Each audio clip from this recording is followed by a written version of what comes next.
Welcome to MR Defense. Jai Hind to our new video. So in this video we are going to do Indian judiciary that contains Supreme Court and High Court. Before that, if you are a new viewer to the channel, subscribe the channel. तो आज के इस video में हम एक complete video में हम पूरा कवर करने वाले हैं इंडियन जुडिशरी सिस्टम में, जिसमें कि आपका सुप्रीम कोर्ट और हाई कोर्ट आता है। ये हम किससे करेंगे? माइंड मैप सीरीज़ के थ्रू करेंगे। तो चलिए स्टार्ट करते हैं and do subscribe the channel new viewers, and अगर आप ओल्ड हैं तो प्लीज़ आप press the bell icon. Let's start. हम लोग स्टार्ट करते हैं। तो स्टार्टिंग हम लोग कहाँ से करेंगे? देखो, सबसे पहले तो हम हिस्ट्री से स्टार्ट कर सकते हैं, ठीक है। सो कि इंडिया में जुडिशियरी सिस्टम या न्यायपालिका कैसे बनी, तो इसके आप स्टेजेस हो सकते हैं। कौन कौन से? सबसे पहला एंशियंट। तो एंशियंट में आपका क्या जुडिशियल सिस्टम होता था? किंग वगैरह रूल किया करते थे, ठीक है। उस हिसाब से उनका जुडिशियरी सिस्टम होता था, जिसमें आपका सिविल और मुंसिफ कोर्ट्स टाइप होती थी, ठीक है, जहाँ पे जज ना होकर राजा साहब ही पूरा जजमेंट किया करते थे। सेम आपका पैटर्न फॉलो होता है मेडिएवल में, ठीक है। किंग होता था एंड वही जजमेंट देता था। और एंशियंट से जब हम लोग और बहुत प्री हिस्टोरिक पीरियड में जाते हैं, ठीक है, जब आपके अभिलेख नहीं होते थे तो जजमेंट्स क्या होते थे? किसी ना किसी वे में, देखो, चोरी चकारी या जो भी मर्डर या जो भी केसेस होते हैं, सिविल या क्रिमिनल जो भी केसेस होते हैं, किसी ना किसी तरीके से न्याय मिलता है। दैट इज़ योर जुडिशरी का पहला काम क्या है? To deliver justice. इसके अलावा जस्टिस को डिलीवर करना, अभी जो हम स्टार्ट करेंगे वो हम पढ़ेंगे मॉडर्न इंडिया में कैसे जुडिशरी का इवोल्यूशन हुआ एंड इसके पीछे क्या हिस्ट्री रही। जो आज हम फॉर्म ऑफ गवर्नमेंट में देखते हैं कि जुडिशरी है, जिसमें एक सुप्रीम कोर्ट है, एक हाई कोर्ट है, और नीचे फिर डिस्ट्रिक्ट कोर्ट आ जाते हैं, ठीक है, जिला न्यायालय आपके आ जाते हैं, ठीक है।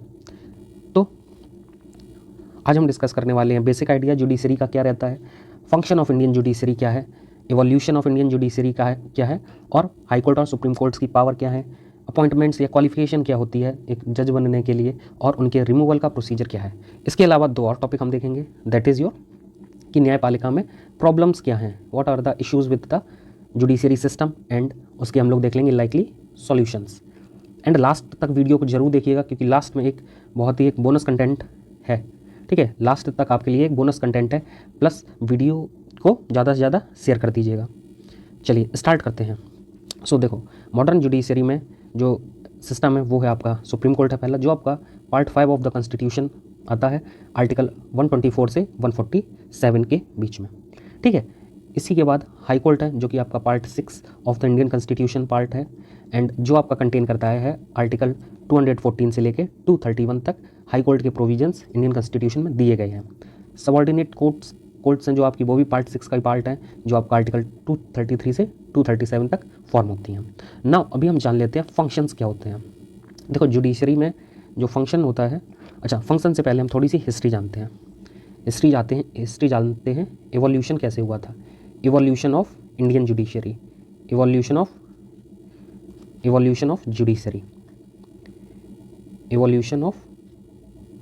जुडिशरी।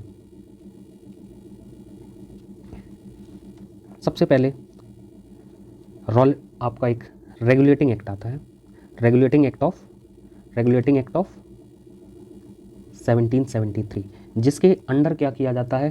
पहली बार बात होती है, फर्स्ट टाइम एक सुप्रीम कोर्ट की बात होती है। देखो, सुप्रीम कोर्ट को मैं शॉर्ट में डिनोट करूंगा SC से, समझ लेना, ठीक है। SC सुप्रीम कोर्ट, जो कि आपका कहाँ पे बना था? फोर्ट विलियम्स पे बना था। फोर्ट विलियम्स कहाँ है? देखो, फोर्ट विलियम्स पहला फोर्टिफाइड किला था या पोजीशन थी जहाँ पे ब्रिटिशर्स ने अपना रूल किया था, ठीक है। फोर्ट विलियम से ही धीरे धीरे ब्रिटिशर्स पूरे इंडिया पे कब्जा करना स्टार्ट किया, उन्होंने डोमिनेशन को स्टार्ट किया था। सबसे पहले फोर्ट विलियम नाम का फोर्ट बनाया, ठीक है, उसके आसपास पूरा ट्रेडिंग किया, एंड आफ्टर दैट उन्होंने एक्सपेंशन किया। जब उन्होंने नवाब ऑफ बंगाल को हराने के बाद एक्सपेंशन पे फोकस किया, तो पहली बार जो सुप्रीम कोर्ट की बात आई थी कि वो हुई थी रेगुलेटिंग एक्ट ऑफ 1773 से। Very important from exam point of view, जो आपका फोर्ट विलियम कलकत्ता, उस टाइम पे कोलकाता नहीं होता था, कलकत्ता हुआ करता था, ठीक है, यहाँ पे इस्टेब्लिश किया गया। जो आपका कब बना? जाके 1774 में बन के रेडी हो गया सुप्रीम कोर्ट, और इसमें एक चीफ जस्टिस थे और आपके 3 अदर जजेस हुआ करते थे उस टाइम पे, और कोई कोर्ट नहीं थी, ठीक है। अब यही कोर्ट क्या करती थी? सिविल और क्रिमिनल दोनों केसेस को सॉल्व किया करती थी। तो अगर आपसे जब भी पूछा जाए फर्स्ट चीफ जस्टिस कौन था, तो फर्स्ट चीफ जस्टिस इसके कौन थे? ये क्वेश्चन आया हुआ है, ठीक है, ये क्वेश्चन आया हुआ है आपके CDS में पूछा गया है ये क्वेश्चन। तो जो फर्स्ट चीफ जस्टिस थे वो थे सर एलिजे इम्पे, नाम याद रखना, ठीक है। आई नो थोड़ा सा गलत है, प्रोनाउंस करने में थोड़ा सा इशू है, बट आप नाम याद कर सकते हो। जो फर्स्ट चीफ जस्टिस थे वो कौन थे? Sir एलिजे Impey. इम्फे के नाम से आप याद रख सकते हैं। अभी रेगुलेटिंग एक्ट ऑफ 1773 के बारे में कुछ फैक्ट्स और जान लेते हैं कि ये फर्स्ट एक्ट हुआ था जिसके बाद से क्या है, गवर्नर ऑफ बंगाल को क्या बोला जाने लगा था? गवर्नर ऑफ बंगाल को बोला जाने लगा था गवर्नर जनरल ऑफ बंगाल, ठीक है, बंगाल बोला जाने लगा था। और पहले गवर्नर जनरल ऑफ बंगाल जो बने थे वो कौन थे? वो थे आपके Warren Hastings, very important. First governor general of India कौन थे? वैरेन हेस्टिंग्स, ठीक है। तो पहला सुप्रीम कोर्ट जब इंडिया में इस्टेब्लिश हो गया, फिर क्या होता है 1801 में एक और सुप्रीम कोर्ट बनाया जाता है जो आपका कहाँ पे होता है? मद्रास में। और दूसरा आपका बनाया जाता है 1824 में बॉम्बे में। क्योंकि देखो यही तीनों क्या थी, यही तीन जगह क्या थी? ब्रिटिश प्रेसिडेंसीज हुआ करती थी, मद्रास, बॉम्बे और Calcutta. These all are British presidencies. तो यहाँ पे एक हाई कोर्ट सुप्रीम कोर्ट बनाया गया था। और ये आपके सुप्रीम कोर्ट चलते हैं कब तक? ये आपके सुप्रीम कोर्ट चलते हैं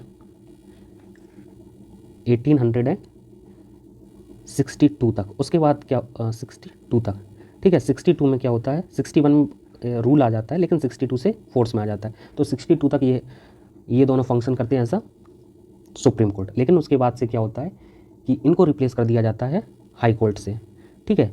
रीऑर्गेनाइजेशन किया जाता है। तो 1861 में क्या होता है कि लैंडमार्क जजमेंट क्राउन डिसीजन लेता है, जिसकी वजह से क्या करता है, इन सुप्रीम कोर्ट्स को हाई कोर्ट में कन्वर्ट कर देता है। और हाई कोर्ट कंसिस्ट करते हैं किससे?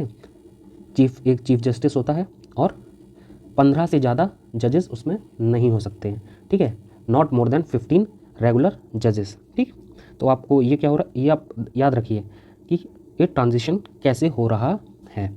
तो आपसे पूछा जाए कि ओल्डेस्ट अगर हाई कोर्ट भी है तो वो कौन सा है, तो आप इसमें आंसर कर सकते हैं। वो है आपका कौन सा?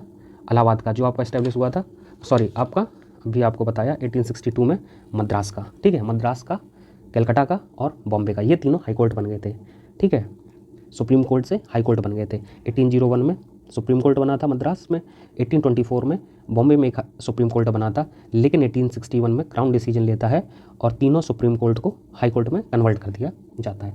उसके बाद क्या होता है कि गवर्नमेंट ऑफ इंडिया एक्ट आता है। गवर्नमेंट ऑफ इंडिया एक्ट आता है जो आज हम देखते हैं एक फेडरल कोर्ट फिर बनाई जाती है। कब? फेडरल कोर्ट एक बनाई जाती है 1935 में। 1935 में एक फेडरल कोर्ट बनाई जाती है जो आपका आगे चल के क्या बनता है? Supreme court of India. Supreme court of India बनता है 1949 में, ठीक है।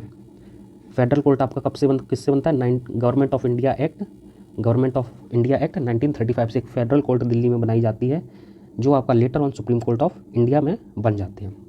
तो ये क्या था? ये एक इवोल्यूशन था कि कैसे इंडिया में कोर्ट्स का सिस्टम, जुडिशरी का सिस्टम विकसित हुआ है। अभी हम डिस्कस करेंगे, जानेंगे कि फंक्शन क्या होते हैं जुडिशरी की, न्यायपालिका का होने का फंक्शन क्या है। तो सबसे पहले जानते हैं सुप्रीम कोर्ट का। तो सुप्रीम कोर्ट का देखो फंक्शन क्या है, its decisions are binding on all courts. मतलब सुप्रीम कोर्ट क्या होती है कि एकमात्र है, ठीक है। वेयर एज हाई कोर्ट्स क्या होते हैं?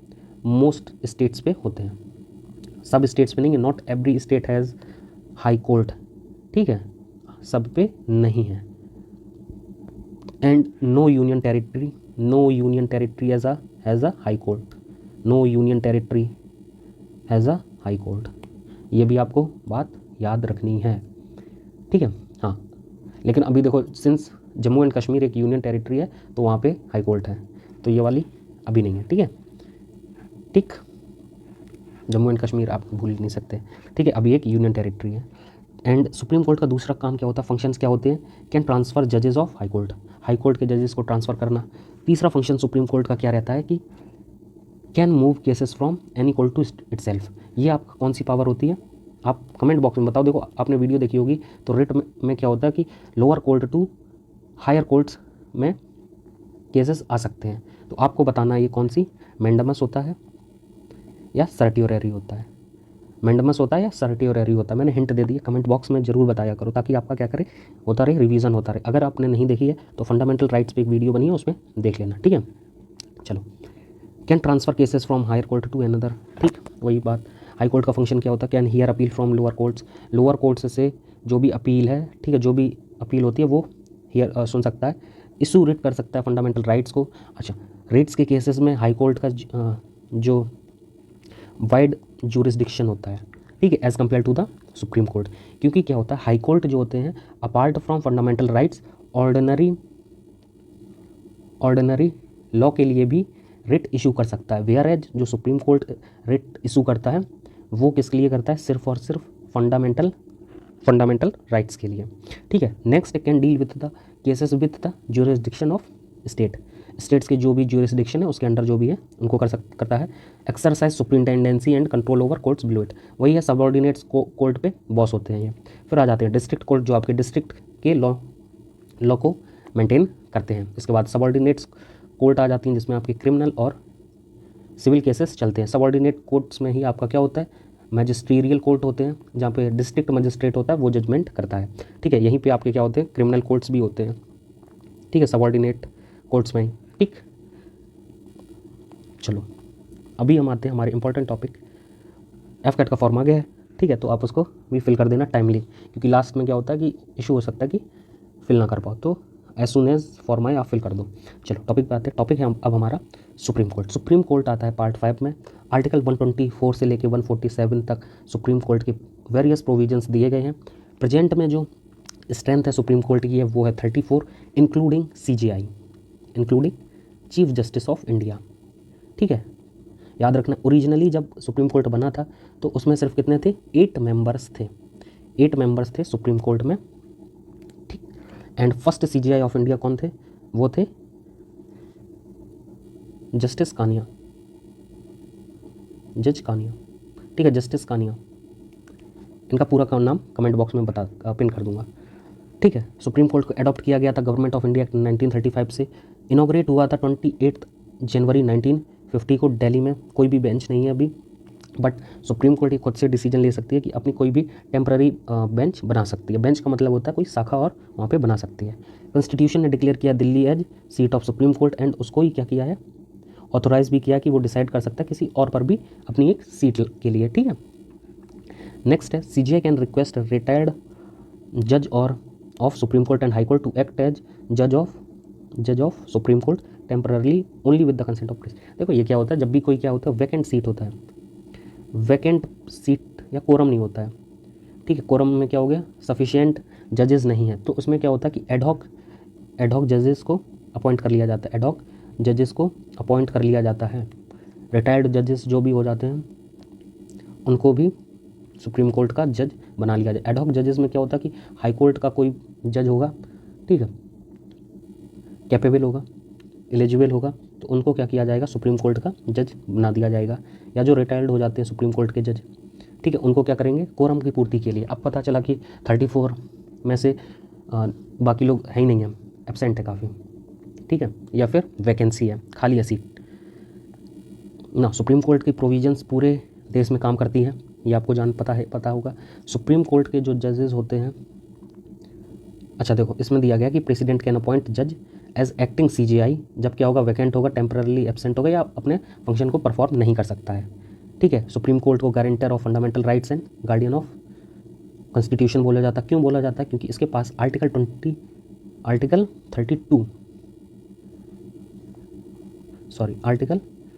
32 के अंडर क्या होती हैं? कॉन्स्टिट्यूशनल रेमेडीज़ होती हैं, जिसके अंडर क्या कर सकता है? कॉमन सिटीजन्स के फंडामेंटल राइट्स को प्रिवेंट कर सकता है और करता ही है, ठीक है। यही एडहॉक जज और वो कर सकते हैं। नो नेक्स्ट, अब हम लोग नेक्स्ट आते हैं, दैट इज़ योर जजेस ऑफ द सुप्रीम कोर्ट। जजेस ऑफ द सुप्रीम कोर्ट का सबसे पहले हम देखते हैं अपॉइंटमेंट कैसे होता है। देखो अपॉइंटमेंट को लेके अभी क्वेश्चंस बड़ा आएंगे इस बार। क्यों आएंगे? क्योंकि अभी recently vice president of India, जो कि आपके क्या होते हैं? चेयरमैन भी होते हैं किसके? राज्यसभा के। तो उन्होंने राज्यसभा में एक स्टेटमेंट या एक तरीके से डिक्लेरेशन किया है कि जो नेशनल जुडिशियल कमीशन एक्ट है उसको पारित कर दिया गया है। इसके बारे में हम बात करेंगे। नेक्स्ट इसके बारे में, अपॉइंटमेंट के बारे में जान लेते हैं। चीफ जस्टिस ऑफ इंडिया को कौन अपॉइंट करता है? प्रेसिडेंट करता है। कंसल्टेशन किसकी लेता है? सुप्रीम कोर्ट और हाई कोर्ट की जजेस की। नेक्स्ट क्या होता है? अदर जजेस को अपॉइंट करने के लिए चीफ जस्टिस किसका लेता है परमिशन? चीफ जस्टिस रिकमेंड करता है प्रेसिडेंट को, ठीक है, कंसल्टेशन ऑफ सीजीआई और अदर जजेस की हेल्प से। अब देखो ये अपॉइंटमेंट का सिस्टम वर्क कैसे करता है। ये अपॉइंटमेंट आपको याद रखना है, कोलिजियम सिस्टम, अपॉइंटमेंट ऑफ और ट्रांसफ़र के लिए कोलिजियम सिस्टम वर्क करता है, जो कि आपका हेड किया जाता है किसके द्वारा? चीफ जस्टिस ऑफ इंडिया के द्वारा। एंड इसके अंदर क्या होता है? हेड कौन होता है कोलिजियम का? अभी जैसे सुप्रीम कोर्ट का कोलिजियम सिस्टम होगा, और कोलिजियम सिस्टम का जो मेन मकसद होता है, ये सिस्टम ऑफ अपॉइंटमेंट होता है प्लस ट्रांसफ़र ऑफ जजेस जो भी होता है उसका डिसीजन कौन लेता है? तो ये कोलिजियम सिस्टम लेता है, ठीक है। बात को ध्यान से सुनना, ट्रांसफ़र ऑफ जजेस और सिस्टम ऑफ अपॉइंटमेंट जो भी होता है वो किसके थ्रू होता है? कोलिजियम के थ्रू होता है, ना कि कोई पार्लियामेंट का एक्ट होता है, ना ही कोई कॉन्स्टिट्यूशनल एक्ट बना है इसको लेके। अब एक कोलिजियम क्या होता है? या कोलिजियम एक तरीके से एक ग्रुप होता है जिसका मुखिया कौन होता है? Chief justice of India, Bharat का जो मुख्य न्यायाधीश है, ठीक है, चीफ जस्टिस ऑफ इंडिया है, वो इस कोलिजियम सिस्टम को हेड करता है। उसके साथ साथ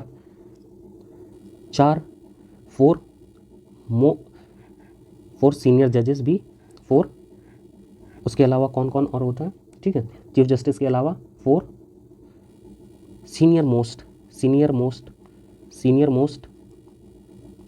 जजेस भी होते हैं किसके? सुप्रीम कोर्ट के, ठीक है, ये आपको याद रखना है। सेम अब प्रोसीजर जान लेते हैं कि प्रोसीजर ये बेसिकली काम कैसे करता है। तो कोलिजियम का काम क्या होता है कि कोलिजियम में किसी भी जज को अगर अपॉइंटमेंट होगा तो सबसे पहले अपॉइंटमेंट के लिए सीजीआई क्या करेगा? कंसल्ट करेगा किससे? बाकी चार लोगों से कंसल्ट करेगा। यही कोलिजियम के जो 4 लोग हैं इनसे कंसल्ट करेगा कि किसको सुप्रीम कोर्ट का जज बनाया जाए, ठीक है। और इसके अलावा किससे और कंसल्ट करेगा? रिस्पेक्टिव हाई कोर्ट, ठीक है, रिस्पेक्टिव हाई कोर्ट के जो सीनियर मोस्ट जजेस होते हैं उनसे भी कंसल्ट करेगा, या फिर आपका चीफ जस्टिस जो हाई कोर्ट का होता है उससे कंसल्ट करेगा। लेट्स से है एक्स बंदा है हाई कोर्ट इलाहाबाद में जज, तो इलाहाबाद हाई कोर्ट का जो सीनियर जजेस होंगे उनसे भी कंसल्ट करेगा अगर एक्स को सुप्रीम कोर्ट का जज बनाना है। उसके बाद सीजीआई क्या करेगा? रिकमेंड करेगा। और इंडिया में ये प्रथा काफ़ी पुराने टाइम से जब से हम आज़ाद हुए तब से ये प्रथा चल रही है। ये बीच में एक चेंज हुआ था 1950 से 1970 तक। तो क्या होता था कि जो सीनियर मोस्ट जज होता था उसी को क्या कर दिया जाता था? अगला सीजीआई नियुक्त होता था, ठीक है। आउटगोइंग सीजीआई क्या करता है? रिकमेंड कर देता है कि अगला सीजीआई कौन होगा, ठीक। ये तो बहुत नॉर्मल प्रोसीजर चलता था। 1973 में चेंज हुआ, इस पर हम अभी बाद में आते हैं। लेकिन अभी हम जान लेते हैं कि जजेस को कैसे सिस्टम काम करता है। तो अगर किसी को जज अपॉइंट करना है सुप्रीम कोर्ट का तो सबसे पहले सीजीआई कंसल्ट किससे करेगा? कोलिजियम में जो 4 लोग और रहते हैं सीनियर मोस्ट जजेस होते हैं उनसे कंसल्ट करेगा। जिस हाई कोर्ट का जज होगा वहाँ के हाई कोर्ट के जो सीनियर जजेस होंगे उनसे कंसल्ट करेगा। इसके बाद अपनी रिकमेंडेशंस को भेजेगा किसको? लॉ मिनिस्टर को भेजेगा, ठीक है। मान लो किसी का नाम सेलेक्ट कर लिया, ये भैया एक्स है, एक्स जज है, एक्स को क्या कर दिया? बोल दिया कि हाँ भैया ये बढ़िया बंदा है मेरी नज़र में, ठीक है। अब इस कोलिजियम सिस्टम में ट्रांसपेरेंसी नहीं है, इसीलिए थोड़ा सा क्या होता है इसको लेके इशू होता है, क्योंकि इसमें क्या होता है फेवरेटिज्म का थोड़ा सा चलता वो हो जाता है। बट ऐसा सुप्रीम कोर्ट, लेजिस्लेटिव और एग्जीक्यूटिव अदर अलग अलग बॉडीज़ हैं, अलग अलग फंक्शन करती हैं, ठीक है। तो अपॉइंटमेंट आप देख सकते हो कि लॉ मिनिस्टर को रिकमेंडेशन भेजी कि एक्स को सुप्रीम कोर्ट का जज बन सकता है। उसके बाद लॉ मिनिस्टर क्या करेगा? अप्रूव करके भेजेगा किसको? प्राइम मिनिस्टर ऑफ इंडिया को, कि हाँ भैया ये व्यक्ति है, इनको क्या किया जाए? सुप्रीम कोर्ट का जज बना दिया जाए। फिर उसके बाद क्या होता है? प्रेसिडेंट के पास फाइनली क्या करता है? फिर पीएम एडवाइस करता है, पीएम एडवाइस करेगा प्रेसिडेंट को कि इनको नियुक्त कर दिया जाए। तो अपॉइंट जो भी सुप्रीम कोर्ट का जज होता है वो कौन करता है? सिर्फ और सिर्फ प्रेसिडेंट ऑफ इंडिया करता है। ये आप क्रोनोलॉजी को समझ लो। सीजीआई डिस्कस करेगा, एक रिकमेंडेशन भेजेगा लॉ मिनिस्टर को, लॉ मिनिस्टर वही चीज़ रिकमेंड करेगा पीएम को, पीएम एडवाइस करेगा कि प्रेसिडेंट को किसको नियुक्त करना है, ठीक है। अभी इसी अपॉइंटमेंट को लेके एक थोड़ा सा डिस्कशन हुआ था, थोड़ा सा अपॉइंटमेंट को लेके चल रहा है, जो कि आपका है क्या 99th कोलिजियम सिस्टम में ट्रांसपेरेंसी लाने के लिए एक 99th कॉन्स्टिट्यूशनल अमेंडमेंट किया गया था। कॉन्स्टिट्यूशनल अमेंडमेंट हुआ था जो आपका कब हुआ था 2014 में।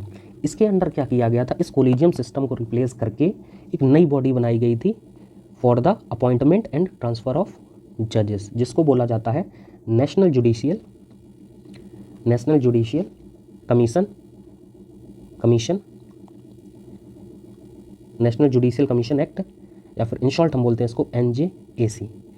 ठीक है, रिप्लेस करने को किसको, कोलिजियम को। लेकिन क्या होता है कि 2015 में supreme court of India NJAC को क्या कर देता है, अनकॉन्स्टिट्यूशनल अमेंडमेंट घोषित कर देता है। ठीक है, अनकॉन्स्टिट्यूशनल डिक्लेयर कर दिया जाता है। तो ये अभी इम्प्लीमेंट नहीं हुआ है। तो अभी भी जो भी अपॉइंटमेंट और ट्रांसफ़र ऑफ जजेस का जो सिस्टम है वो कोलिजियम के आधार पर ही हो रहा है, ना कि NJAC के आधार पे। अब कंपोजिशन क्या होता था इसका, कंपोजिशन देख के आप समझ जाओगे कि बात क्या थी, क्यों सुप्रीम कोर्ट ने इसको रिजेक्ट कर दिया।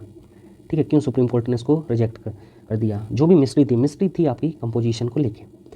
इसमें क्या होता था, CJI रहेगा प्लस 2 सीनियर मोस्ट जजेस रहेंगे। किसके, सीनियर मोस्ट जज रहेंगे किसके, सुप्रीम कोर्ट के। लॉ मिनिस्टर रहेंगे, लॉ मिनिस्टर ऑफ इंडिया। इसके बाद 2 eminent members that are chosen by या सिलेक्शन कमिटी, अब ट्विस्ट तो यही था।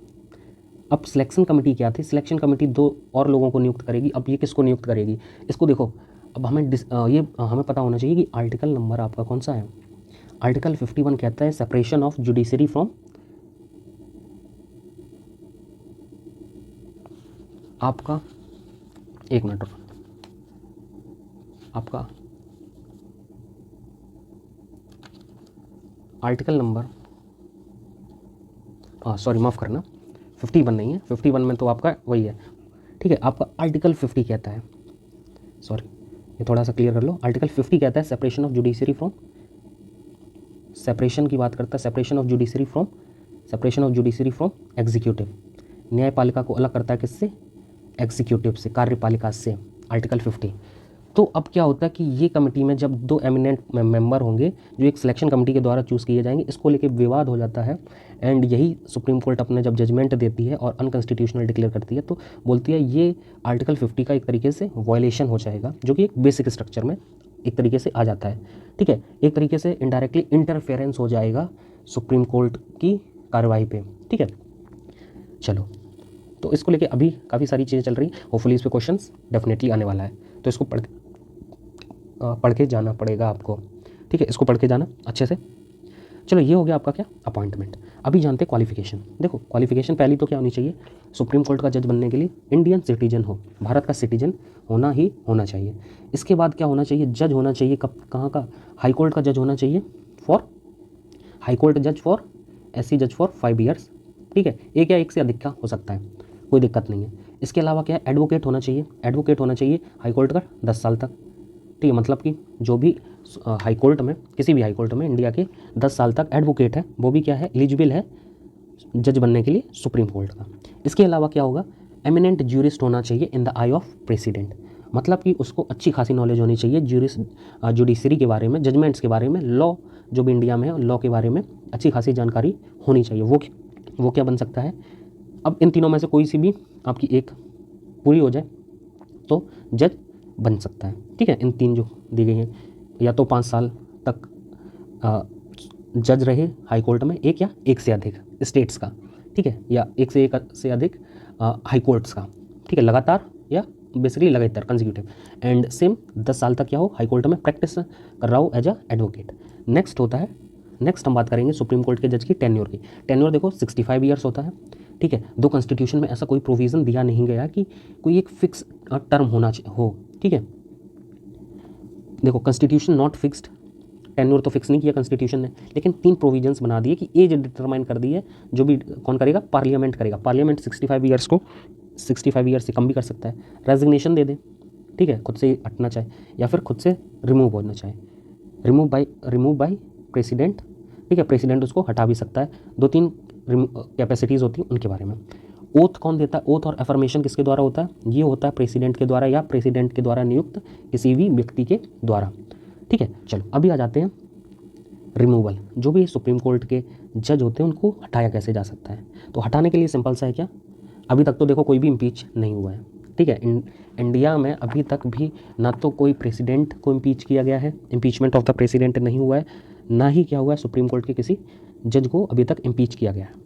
क्या क्या चीज़ें होनी चाहिए? पहली बात तो मिसबिहेवियर या इनकैपेसिटी साबित हो जाए, या फिर क्या किया जाए, special majority remove by president only after special majority in each house. मतलब ईच हाउस में उसके जो भी जज हैं उनके खिलाफ क्या किया जाए, रिमूवल के लिए एक तरीके से फैसला हो। ठीक है, उसमें क्या हो, स्पेशल मेजॉरिटी के साथ डिसीजन लिया जाए। स्पेशल मेजॉरिटी क्या होता है?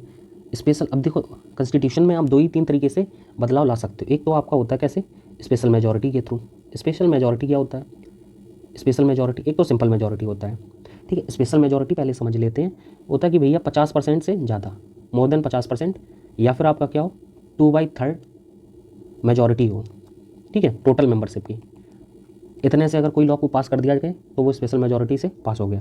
ठीक है, तो आप इसको समझ लेंगे, majority not less than 2/3 of members of that house present और वोटिंग। ये याद रखना, प्रेजेंट और वोटिंग का। ठीक है, प्रेजेंट एंड वोटिंग का। ठीक, सिंपल मेजॉरिटी क्या होता है? सिंपल मेजॉरिटी होता है कि भैया जितने लोग जिस हाउस में आए, हाउस का मतलब है लोकसभा राज्यसभा, ज़्यादा कन्फ्यूज नहीं होना।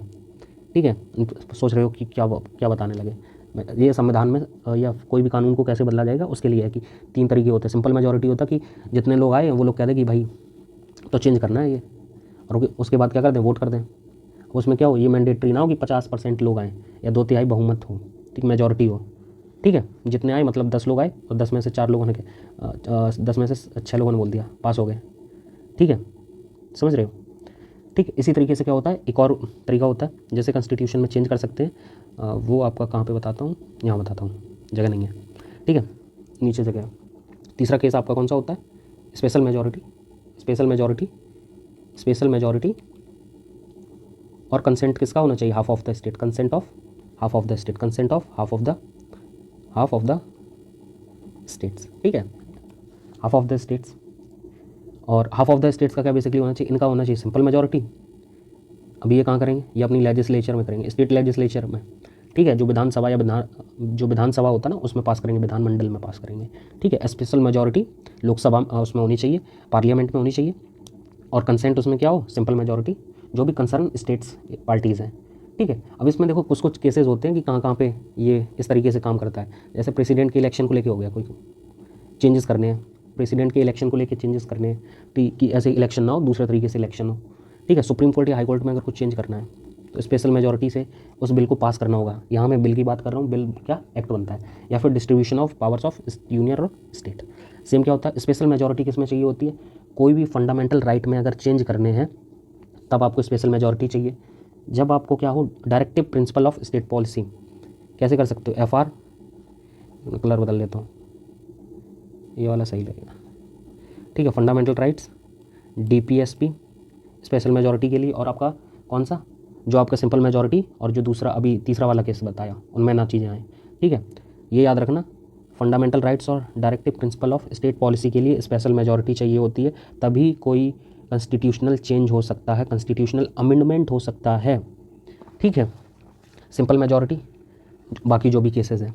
ठीक है, जितने भी आपके और केसेस हैं उन सब के लिए सिंपल मेजॉरिटी चाहिए होती है कोई भी लॉ को। नेक्स्ट आते हैं अब कि ये ज्यूरिसडिक्शन और पावर, सुप्रीम कोर्ट की पावर, शक्तियाँ भी तो पता हुए। अब हमने देख लिया कि सुप्रीम कोर्ट क्या होती है, सबसे बलशाली होती है, सबसे बलशाली है, सभी लोग बात सुनते हैं, सभी कोर्ट्स में से सुपीरियर होती है, फाइनल जजमेंट भी देती है। तो सुप्रीम कोर्ट के बारे में कुछ, सबसे पहली बात क्या है, कुछ पावर होती है। सबसे पहले होता है ओरिजिनल ज्यूरिसडिक्शन। ओरिजिनल ज्यूरिसडिक्शन में क्या होता है, ओरिजिनल ज्यूरिसडिक्शन होता है कि जो भी आपका क्या होगा, एनी डिस्प्यूट जो भी आपका क्या होगा, सेंटर या वन और मोर स्टेट के बीच में, सेंटर या वन और मोर स्टेट के बीच में कोई लड़ाई हो, इसमें जो भी जजमेंट होगा वो ओरिजिनल होगा। ओरिजिनल ज्यूरिसडिक्शन आता है सुप्रीम कोर्ट का। ओरिजिनल ज्यूरिसडिक्शन का मतलब ये है कि भैया कोई और दूसरा इसमें हाथ नहीं लगाएगा। मतलब हाई कोर्ट नहीं बोलेगी कि भैया स्टेट और या फिर वन और मोर स्टेट, सेंटर या एक से अधिक स्टेट के बीच में लड़ाई चल रही है किसी बात को लेकर। तो उसमें क्या करे, हाई कोर्ट बोलेगा कि ना ना हम निपटारा करा रहे, वो उसका ज्यूरिसडिक्शन नहीं है, न्याय का क्षेत्र ही नहीं है, वो किसका न्याय का क्षेत्र है, सुप्रीम कोर्ट का।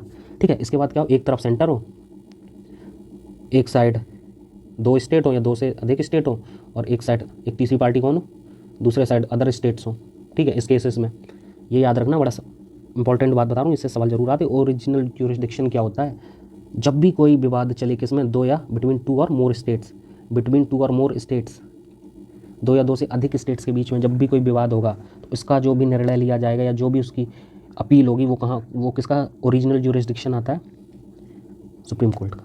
ठीक है, याद रखना, सुप्रीम कोर्ट का। रिट का देखो बता ही दिया है, under article 32 supreme court writ को इशू करता है, जो कि सिर्फ और सिर्फ फंडामेंटल राइट्स पर होता है, जो कि आपके कौन कौन से होते हैं, हैबियस कॉर्पस, प्रोहिबिशन, सर्टियोरी और मैंडमस।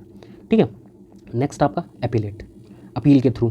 ठीक है, सुप्रीम कोर्ट को या ज्यूरिसडिक्शन का मतलब यही है कि भैया तुम अपील के थ्रू वहाँ पे कैसे पहुँचोगे। ठीक है, इन सब का मतलब सिर्फ इतना है कि कैसे पहुँचना है मंजिल पे, सुप्रीम कोर्ट में कैसे मुकदमा पहुंचाना है अपना। तो अपीलेट के थ्रू क्या होता है कि स्पेशल लीव होती है। ठीक है, इसमें क्या करता है कि सुप्रीम कोर्ट ग्रांट करता है स्पेशल लीव। अच्छा, ये क्या होता है, ये एक डिस्क्रिशनरी पावर होती है। डिस्क्रिशनरी पावर का मतलब क्या होता है कि भैया सुप्रीम कोर्ट की मर्जी है, तो वो इस अपील जो भी अपील के थ्रू चीज़ें आई, अपील के थ्रू का मतलब सिंपल सा होता है कि हाई कोर्ट से सुप्रीम कोर्ट पर पहुँची हैं। ठीक है, हाई कोर्ट से सुप्रीम कोर्ट में कोई केस गया है तो वो अपील के थ्रू करेगा। ठीक है, क्रिमिनल मैटर्स हो गए, सिविल मैटर्स हो गए, कॉन्स्टिट्यूशनल मैटर्स हो गए। कॉन्स्टिट्यूशनल मैटर्स का मतलब होता है जिसमें कॉन्स्टिट्यूशन में चेंजेस हो रहे हैं। ठीक है, तो स्पेशल लीव का होता है कि ये ग्रांट करता है कि डिस्क्रिशनरी पावर होती है, और ये बेसिकली क्या होती है, एक अपील होती है जो किसी जजमेंट के अगेंस्ट होती है। ठीक है, जैसे क्या होगा, हाई कोर्ट ने कोई जजमेंट दिया, उसके अगेंस्ट अपील करनी है सुप्रीम कोर्ट में। ठीक है, तो वो स्पेशल लीव में, अगर सुप्रीम कोर्ट उसको एक्सेप्ट करे तब। ठीक है, स्पेशल लीव। ठीक है, hence can not be claimed है, और ये डिस्क्रिशनरी पावर होती है, याद रखना है। सिविल मैटर्स, कॉन्स्टिट्यूशनल मैटर्स से, और कॉन्स्टिट्यूशन हो गया। एडवाइजरी क्या होता है, ये देखो, सुप्रीम कोर्ट क्या करता है, प्रेसिडेंट को हर उस चीज़ पे एडवाइजरी रोल प्ले करता है कि जब भी प्रेसिडेंट को जब भी कुछ सजेशंस चाहिए हो लॉ के बारे में, फैक्ट के बारे में, पब्लिक इंपॉर्टेंस के बारे में, क्या ट्रीटी है, क्या चीज़ें हैं, इंगेजमेंट क्या लॉ कहता है, तो वो क्या करेगा, सुप्रीम कोर्ट एक एडवाइजरी रोल भी करता है। किसको एडवाइस करेगा, प्रेसिडेंट को करेगा, क्योंकि हेड कौन होता है, प्रेसिडेंट होता है। ठीक है, प्राइम मिनिस्टर को नहीं करेगा। प्राइम मिनिस्टर के लिए कौन आ जाता है अपने, अटर्नी जनरल, एजी भैया आ जाते हैं इनका, और लॉ मिनिस्टर भी होते हैं। ठीक है, अटर्नी जनरल ऑफ इंडिया जो हाईएस्ट लॉ ऑफिसर होता है इंडिया का, वो क्या करता है, प्राइम मिनिस्टर को गाइड करता है लीगल फैक्ट्स में, लॉ एंड उसके लिए। ठीक है, लॉ के लिए। सुप्रीम कोर्ट किसको एडवाइस करता है, प्रेसिडेंट को, दो केसेस में, पब्लिक इंपॉर्टेंस और वो। नेक्स्ट आ जाता है पावर के बारे में बात कर लेते हैं। ठीक है, थोड़ी सी पावर आ जाती है जुडिशियल रिव्यू। देखो, जुडिशियल रिव्यू सिंपल सी बात है, बहुत आसान सी भाषा में बता रहा हूँ। जुडिशियल रिव्यू का मतलब होता है कि आपको क्या करना है, सुप्रीम कोर्ट क्या करता है, अपने ही जजमेंट को क्या करता है, रिव्यू कर सकता है दोबारा से, या फिर क्या कर सकता है, कोई भी इंडिया में लॉ या बिल या कुछ भी जजमेंट आया है उसका क्या करेगा, रिव्यू कर सकता है। ठीक है, इंडिया में क्या हो रखा है, जुडिशियल रिव्यू कॉन्स्टिट्यूशन में नहीं दिया गया है, ये बाई प्रैक्टिस आया है। ठीक है, सुप्रीम कोर्ट में क्या हुआ, बाई प्रैक्टिस आया, कोई कॉन्स्टिट्यूशन की इसके बारे में कोई प्रोविज़न नहीं है। ठीक है, और ये कॉन्सेप्ट एक यूएस का है। यूएस में क्या होता है कि अभी हम डिस्कस करेंगे नीचे कि इंडियन सुप्रीम कोर्ट और जो ब्रिटेन अमेरिका का सुप्रीम कोर्ट है, उसमें अंतर क्या है।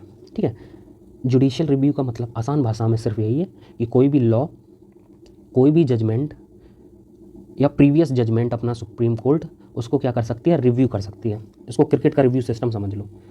ठीक है, जुडिशियल सिस्टम का रिव्यू सिस्टम समझ लो। रिव्यू का मतलब ही होता है कि भैया गलत दे दिया तो उसको रिव्यू करो तुरंत, नहीं तो डीआरएस का फुल फॉर्म ही एक नया दे दिया है। ठीक है, धोनी रिव्यू सिस्टम, उसी तरीके से क्या है, ये जुडिशियल रिव्यू सिस्टम है, जीआरएस। ठीक है, जिसका मकसद क्या होता है, सुप्रीमेसी अपहोल्ड किसकी करे, कॉन्स्टिट्यूशन की, एक फेडरल इक्विलिब्रियम बनाए, समानता बना के रखे। ठीक है, एफआर्स को प्रोटेक्ट करना। इसके अलावा क्या होता है, supreme court of India court of record के रूप में भी एक्ट करता है। मतलब इन्होंने 1990 में अगर कोई जजमेंट दिया है तो उसको हाई कोर्ट भी कोर्ट कर सकती है, सुप्रीम कोर्ट अपने खुद के जजमेंट को कोर्ट कर सकती है, बता सकती है कि हमने इस जजमेंट में ये फलाना चीज़ें बातें बताई थी। ठीक है, ये बताया था कि हमने गोलकनाथ केस में ये कहा था, लेकिन अब हम क्या है, इसे हम पलट रहे हैं। ठीक है, तो अपनी पुरानी बात को वो कोर्ट ऑफ रिकॉर्ड के रूप में भी एक्ट करती है। अभी आ जाते हैं अदर पावर्स। देखो, सुप्रीम कोर्ट की कुछ अदर पावर्स भी हैं, सुप्रीम कोर्ट की कुछ और पावर्स हैं, जैसे कि क्या होता है, सुप्रीम कोर्ट डिसाइड करता है, डिसाइड्स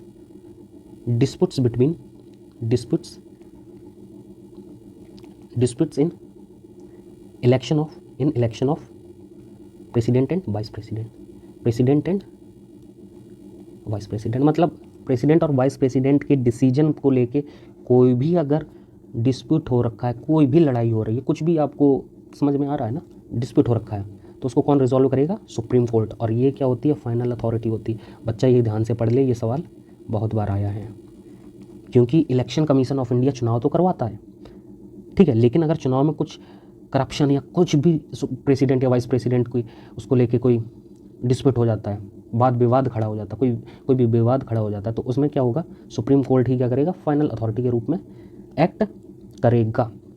ठीक है बच्चा, याद रखना ये। सेकंड क्या होता है?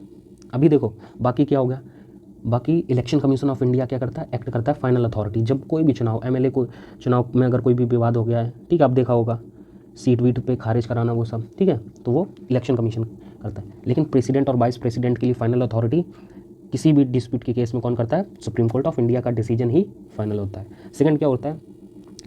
एक और पावर क्या होती है? Enquires into conduct and behaviour of chairman and member of UPSC ठीक है, यूपीएससी के मेंबर या उनके जो इंक्वायरी होती है, इंक्वायरी इम्पीचमेंट के लिए उनको लेके ये इंक्वायरी करता है। ठीक है, इतना याद रखना। अभी आ जाती है अगला।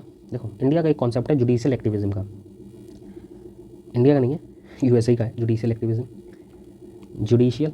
ये भी समझ लो बच्चे, ठीक है, सवाल जान लो। जुडिशियल रिव्यू जान लिया। एक्टिविज्म क्या होता है कि भाई ये एक्टिविज्म में क्या होता है? प्रोएक्टिव रोल प्ले करती है, proactive role by supreme court या फिर हाई कोर्ट, ठीक है, proactive role by supreme court या फिर high court to protect citizens rights, ठीक है, सोशल वेलफेयर स्कीम या कुछ भी प्रोएक्टिव रोल प्ले करता है। अगर कुछ भी सिटीजन्स के राइट्स का वो हो रहा है, हनन हो रहा है, तो जुडिशियल एक्टिविज्म है कि सुप्रीम कोर्ट उसको तुरंत के तुरंत क्या करेगा? सुमोटो लेगा, ठीक है, अपने पास तुरंत केस को लाएगा, ठीक है, और उस पर जजमेंट देगा कि ये चीज़ें गलत हो रही हैं, इनको रोको। इसी का एक बाई प्रोडक्ट आ जाता है जिसको हम लोग बोलते हैं PIL, that is your public interest litigation. अभी तक वीडियो आपने देख लिया तो प्लीज़ चैनल को सब्सक्राइब करके ही जाइएगा। एंड ठीक है, चलो इस कॉन्सेप्ट को अमेरिका में डेवलप किया गया था। कब डेवलप किया था? ओरिजिन और डेवलप कब हुआ था? यूएसए में हुआ था ये PIL का कॉन्सेप्ट 1960s में, ठीक है। ये एक प्रोडक्ट है जुडिशियल एक्टिविज्म का। इंडिया में किसके द्वारा ये PIL का कॉन्सेप्ट लाया गया था? तो ये कॉन्सेप्ट लाया गया था जस्टिस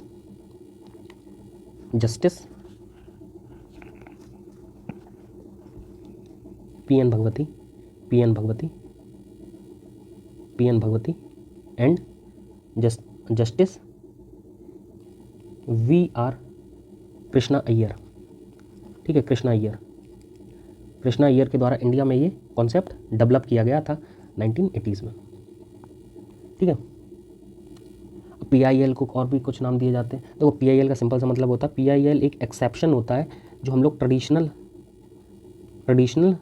रूल होता है कि भैया अगर आपके साथ कुछ बुरा हुआ है तो आप ही अपना केस लड़ोगे जाके, ठीक है। मतलब कि ट्रेडिशनल रूल होता है लोकस स्टैंडी का। इसका मतलब होता है only that aggrieved person can move for remedies, ठीक है। मतलब जो पीड़ित व्यक्ति है वही क्या करेगा? रेमेडीज़ के लिए जाएगा। PIL में क्या होता है कि कोई भी जा सकता है, एनीवन, ठीक है। मान के चलो अगर आपके साथ कुछ बुरा हो रहा है, X के साथ बुरा हो रहा है, लेकिन Y को पता है उस बात को, ठीक है, Y देख रहा है कि X के साथ कुछ गलत हो रहा है, तो PIL के थ्रू क्या करेगा?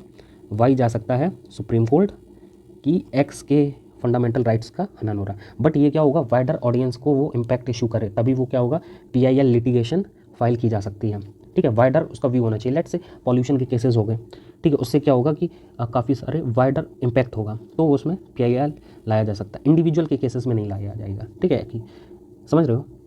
इंडिविजुअल के लिए नहीं होगा, ग्रुप ऑफ इंडिविजुअल्स के लिए PIL लाया जाता है। चलो इसके और भी नाम होते हैं PIL के।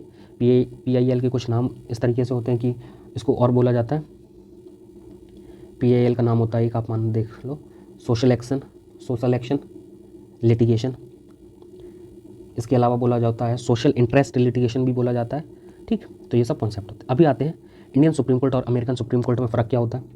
पहली बात तो ओरिजिनल ज्यूरिसडिक्शन होता है वो फेडरल केसेस तक रहता है, मतलब सेंट्रल गवर्नमेंट तक ही ओरिजिनल ज्यूरिसडिक्शन रहता है, जबकि अमेरिकन सुप्रीम कोर्ट में जो भी ज्यूरिसडिक्शन है वो काफ़ी बड़ा है, फेडरल भी होगा, मैरीटाइम भी होगा, नेवल भी होगा, एम्बेसडर होगा, सब कुछ कवर करेगा। एपिलेट ज्यूरिसडिक्शन होता है वो आपका कॉन्स्टिट्यूशनल, सिविल और क्रिमिनल केसेस को कवर करता है कि अपील के थ्रू क्या किया कर, अपील के थ्रू मतलब lower court to higher court, high court से सुप्रीम कोर्ट जाना। वो इंडिया में क्या है, कॉन्स्टिट्यूशनल मैटर्स में भी जा सकते हो, सिविल मैटर्स में भी जा सकते हो और क्रिमिनल मैटर्स में भी जा सकते हो, क्रिमिनल केसेस में भी जा सकते हो। अमेरिकन कॉन्स्टिट्यूशन में सिर्फ और सिर्फ कॉन्स्टिट्यूशनल केसेस के लिए आप अमेरिकन सुप्रीम कोर्ट को एक्सेस कर सकते हो।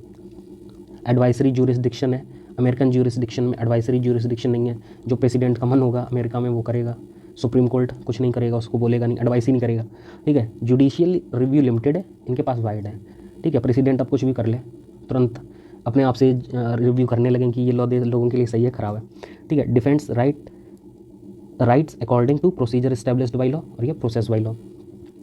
ज्यूरिसडिक्शन और पावर पार्लियामेंट बढ़ा सकती है, लेकिन सुप्रीम कोर्ट जो अमेरिका के है उसमें लिमिटेड है कॉन्स्टिट्यूशन के द्वारा ही।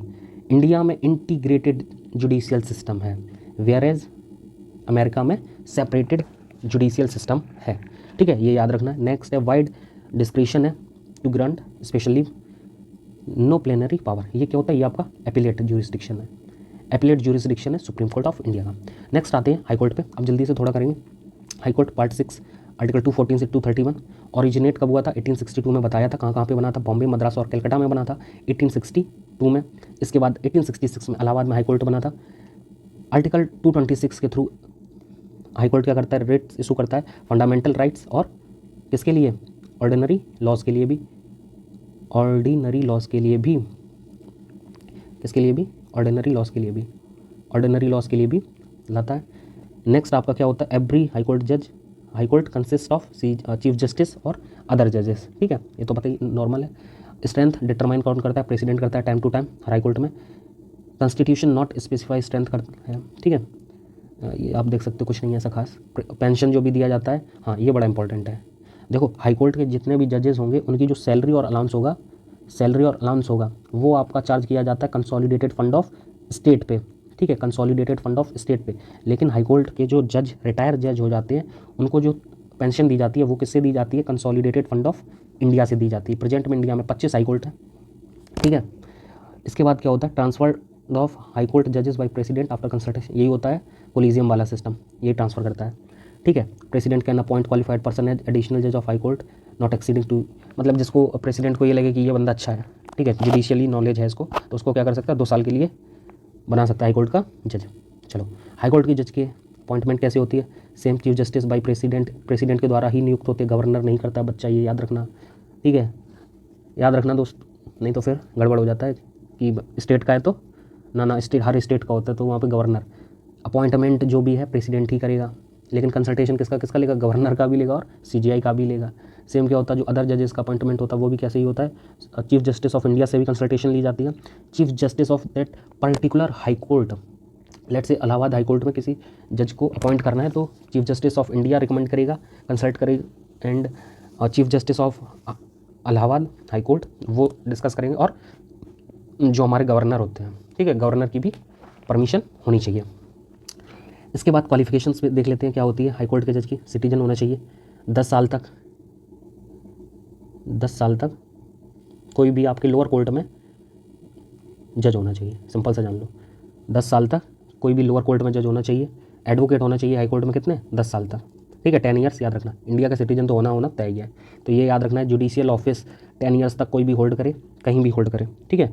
एंड एडवोकेट होना चाहिए हाई कोर्ट का 10 ईयर्स तक। तो कुछ नहीं याद नहीं करना, बस 10 नंबर याद कर लो, 10 साल हाई कोर्ट एडवोकेट होना चाहिए और किसी भी इंडिया के किसी भी जुडिशियल ऑफिस को होल्ड करना चाहिए। ओथ कौन दिलाता है? ओथ दिलाता है गवर्नर, ये वेरी इंपॉर्टेंट। अपॉइंट कौन करता है? प्रेसिडेंट।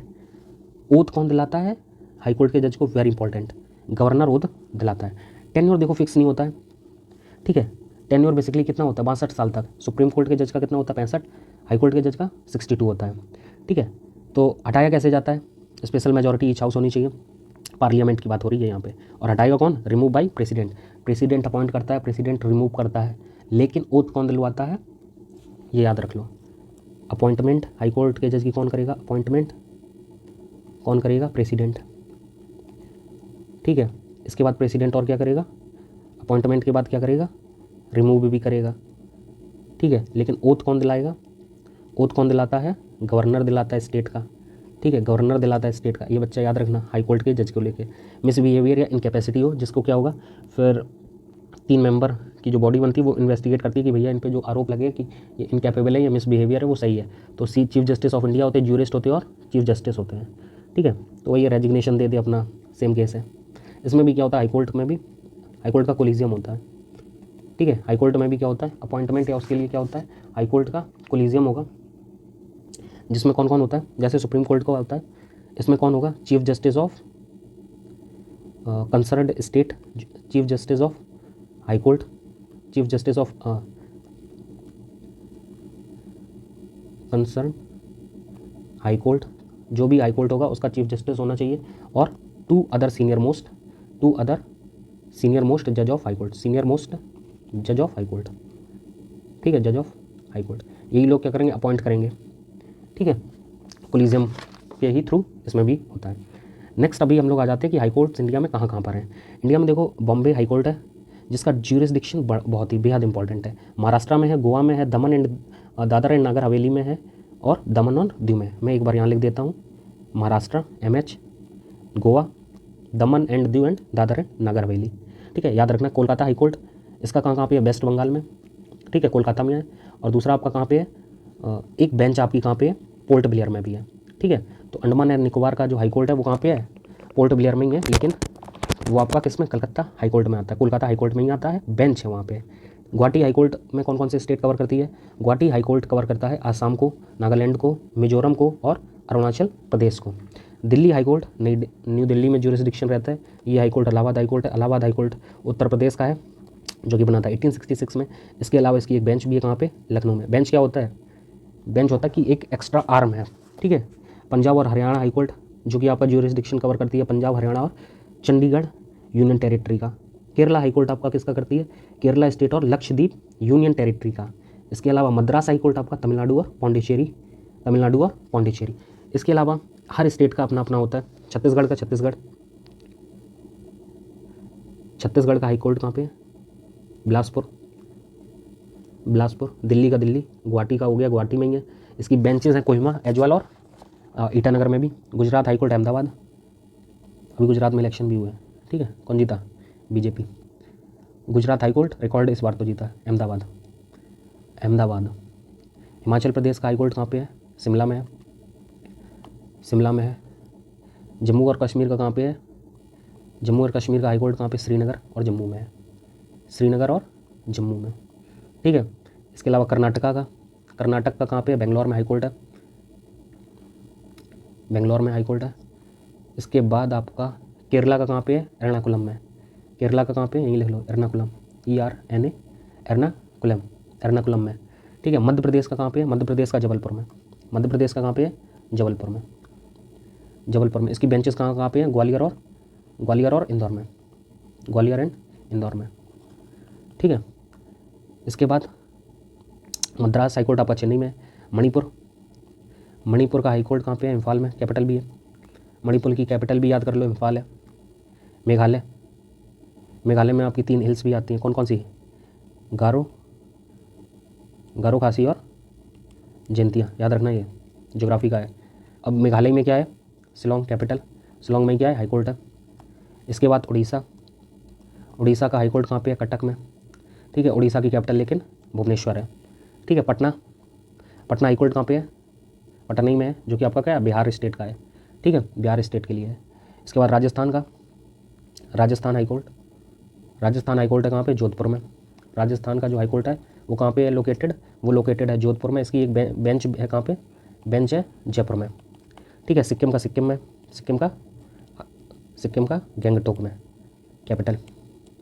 त्रिपुरा का अगरतला में। त्रिपुरा का कहाँ पे है, ये देखो बड़ा इंपॉर्टेंट है, मैच द फॉलोइंग में पूछ देता है, एनडीए में पूछता है बेसिकली, ठीक है। एनडीए में भी, सीडीएस में भी कभी कभार आ ही जाता है, तो पढ़ ही लो। नैनीताल, उत्तराखंड का कहाँ पे है, नैनीताल में। और कौन सा बचा अभी, झारखंड का रांची। झारखंड का रांची, झारखंड का रांची, ये था हाई कोर्ट। अब आ जाते हैं सबऑर्डिनेट कोर्ट्स के बारे में। पार्ट 6 आर्टिकल 233 से 237 के बीच में क्वालिफिकेशन क्या होनी चाहिए डिस्ट्रिक्ट जज बनने के लिए? पहली बात तो सेंट्रल या स्टेट सर्विस में नहीं होना चाहिए, एडवोकेट हो या प्लीडर हो। ठीक है, प्लीडर का मतलब क्या होता है? जो सरकार के साइड से सरकारी जो वकील होते हैं, ठीक है, प्लीडर, वो 7 साल तक होना चाहिए और recommended by high court. High court तो क्या करे, उसको रिकमेंड करे, तो वो क्या बन सकता है? डिस्ट्रिक्ट जज बन सकता है। अपॉइंटमेंट क्या होनी चाहिए? अपॉइंटमेंट अदर देन डिस्ट्रिक्ट जज जजेस by governor after consultation with. देखो अपॉइंटमेंट कौन करता है डिस्ट्रिक्ट जज की? गवर्नर करता है। कौन करता है? गवर्नर करता है। ठीक है। Judicial magistrate tries civil criminal cases which is punishable. देखो जुडिशियल मजिस्ट्रेट क्या होता है? जो डीएम होता है बेसिकली वही होता है कि 3 साल तक की जो सजा होती है वही निपटारा बेसिकली ये लोग करवा देते हैं। ठीक है, कोई भी फौजदारी या वैसा केस हो गया, ठीक है, उन सबको निपटाते हैं। And appointment and posting promotion of district जजेस मेड बाई गवर्नर। ठीक है, ये भी कौन करता है? गवर्नर करता है। इसमें कोई कोलिजियम नहीं होता है, याद रखना। लोअर कोर्ट्स में के लिए कोई कोलिजियम सिस्टम नहीं होता है। डिस्ट्रिक्ट जज हाईएस्ट जुडिशियल अथॉरिटी होता है डिस्ट्रिक्ट में। अपील अगेंस्ट जज ऑर्डर एंड जजमेंट ये आपको हाई कोर्ट में करनी पड़ेगी। Has power to impose life imprisonment और कैपिटल पनिशमेंट भी ये दे सकता है। जो आप क्या करोगे? अपीलेट ज्यूरिसडिक्शन के थ्रू हाई कोर्ट में अपील कर सकते हो, क्योंकि हाई कोर्ट के पास भी क्या होता है? ओरिजिनल, एपीलेट और ज्यूरिसडिक्शन होते हैं। ठीक है, सिविल केसेस को डील करता है उसको डिस्ट्रिक्ट जज बोलते हैं। जो क्रिमिनल केसेस को डील करता है उसको सेशन जज बोलते हैं। एक डिस्ट्रिक्ट में जो जज सिविल के केसेस होता है, फौजदारी हो गया, किसी का प्रॉपर्टी को लेकर इशू है, लड़ाई चल रही, मारपीट हो जा रही फैमिली में, ठीक है, सिविल का केसेस है, तो डिस्ट्रिक्ट जज वो करेगा। लेकिन क्या है, खून वून कर दिए, चोरी चकारी कर ली किसी ने, ठीक है, तुम तो नहीं करोगे, अच्छे स्टूडेंट हो सब, ठीक है, तो क्रिमिनल केसेस बन गया, तो वो कौन करेगा? वो सेशन जज होता है। वही सज़ा सुनाएगा कि तुम्हें कैपिटल पनिशमेंट होगी, तुमने चोरी की है। ठीक है, तो ये होता है आपका लोअर कोर्ट्स पे। ठीक है, लोअर कोर्ट को ही हम लोग क्या बोल देते हैं? सबऑर्डिनेट कोर्ट भी बोल देते हैं। इसके अलावा क्या होती हैं? फैमिली कोर्ट्स भी होती हैं। फैमिली कोर्ट्स क्या होती हैं? ईजी, अब देखो यार इंडिया में ना केसेस बहुत ज़्यादा है, तो फैमिली कोर्ट्स का क्या होता है कि फैमिलीज़ में जो डिस्प्यूट हो जाते हैं उनको रिजॉल्व करना। ठीक है, लोक अदालत होती हैं, लोक अदालत होती हैं, लोक अदालत होती हैं, अदालत की स्पेलिंग गलत हो रही है, लोक अदालत होती हैं। ये सब क्या करते हैं? पब्लिक ग्रीवांसेस को रिजॉल्व करते हैं। ठीक है, फास्टली रिजॉल्व करते हैं। ठीक है, इसके अलावा क्या हो गई है? फास्ट ट्रैक कोर्ट हो गई हैं, फास्ट ट्रैक कोर्ट्स हो गई हैं। फास्ट ट्रैक कोर्ट्स क्या करती हैं? जो भी क्राइम अगेंस्ट वुमेन और चिल्ड्रन है उनको क्या करेंगे, या हेनिस क्राइम है जिनको क्या करना है? जल्दी से जल्दी निपटारा करना है, ख़त्म करना है, डिसीजन देना है, जस्टिस देना है जिनमें। फास्ट ट्रैक कोर्ट्स बन गई इंडिया में, लोक अदालत बन गई। ठीक है, पब्लिक ग्रीवांसेस को रिजॉल्व करने के लिए, निपटारे के लिए, ले दे के खत्म हो जाता है जिसमें। अभी हम डिस्कस करते हैं इंडियन जुडिशरी पे इतना बर्डन क्यों होता है। देखो पहली बात तो पुअर रेगुलेशन होता है बार काउंसिल का, पहले यहाँ से शुरू होती है। अंडर स्टाफिंग है, ठीक है, स्टाफ ही नहीं है। स्टाफ नहीं है का मतलब आपकी स्टाफ की कमी है। ठीक है, सेम क्या है, जजेस की कमी है, स्टाफ की भी कमी है, इसलिए क्या है, जुडिशरी पे बर्डन रहता है। ठीक है, सेकंड क्या है कि सुप्रीम कोर्ट काफ़ी दूर पे है, greater focus on social matters. जो भी सुप्रीम कोर्ट है वो ज़्यादातर फोकस किस पे करती है? सोशल मैटर्स पे। फोर्थ आपका क्या है? पुअर रेगुलेशन ऑफ बार। जो भी बार काउंसिल होती हैं, बार काउंसिल कौन सी होती है? बार काउंसिल होती है जिसमें आपके सभी एडवोकेट्स, एक स्टेट में जितने भी प्रैक्टिशनर हैं, प्रैक्टिस एडवोकेट्स हैं, वो सब रजिस्टर करते हैं। ठीक है, huge number of under trials बहुत सारे हैं, पॉवर्टी ऑफ मासेस, लोगों को पता ही नहीं है अपने राइट्स के बारे में। ठीक है, चल रहा है केस उनका, कंज्यूमर राइट्स हो गए, ह्यूमन राइट्स हो गए, फंडामेंटल राइट्स हो गए, इतने सारे राइट्स है, पता ही नहीं है। ठीक है, गरीबी की वजह से। अब कौन देखो हैवी चार्ज है जुडिशरी में, चार्जेस हैवी हैं। ठीक है, इसीलिए फ्री लीगल एड के लिए भी नालसा बनाया गया है। ठीक है, नालसा इसका फुल फॉर्म कमेंट में बताना, नहीं पता कमेंट बताना गूगल करके, नहीं तो मैं फिर अगली वीडियो में बताऊंगा ये। ठीक है, this empowered lower courts structure ठीक नहीं है, स्ट्रक्चर ठीक नहीं है लोअर कोर्ट्स का। वही है कि over burden Lok Adalat and justice denied leads to elevation of crime. वही है कि आज केस शुरू हुआ 20-25 साल बाद उसका जजमेंट आ, क्योंकि केसेस ओवर बर्डन हो रखे हैं। जैसे कि Uttar Pradesh, Gujarat, Maharashtra reported largest number of more than 10 years old cases, मतलब 10 साल से पुराने जो केसेस हैं यहाँ की स्टेट्स पे पड़े हुए हैं कोर्ट्स में।